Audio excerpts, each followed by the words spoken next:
Somebody asked me today, do you think MACCELLI has what it takes to be a legit first-line winger on this Leaf team? I said, well, Sonny, let me tell you something. When I look into my Illuminati crystal ball, here's what I see. I see a kid that in his first 2 seasons in the NHL put up 106 points in 146 games played on a pretty skeef Arizona team, not really playing with anybody, not getting much power play time.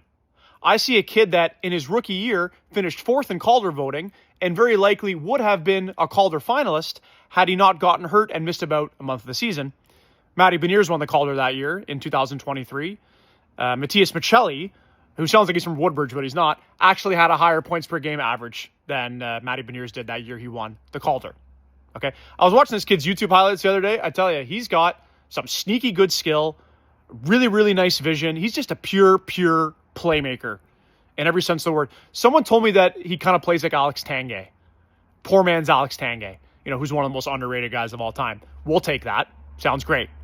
So Arizona moves to Utah, and last year he had this really not a great year. 18 points in 55 games is very ugly to look at, but he got hurt early on, and then when he came back from injury, he was miscast into this third line checking role.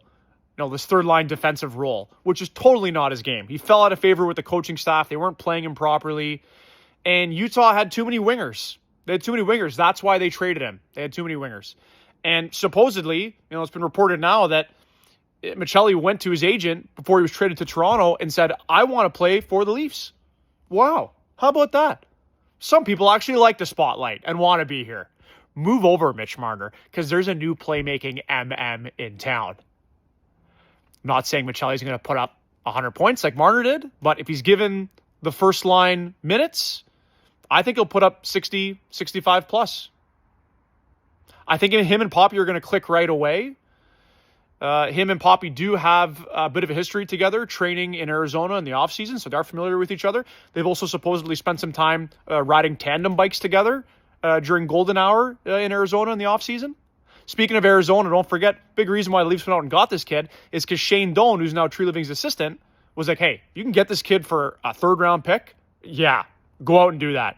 This is a tremendous buy low candidate with a ton of upside. Now, the one thing with him is that he's not great away from the puck. Defensively, he's not great, which makes me think he wouldn't gel with Tavares and Nylander. That wouldn't work. So, in my eyes, for MACCELLI, it has to work on the first line or it's not going to work at all.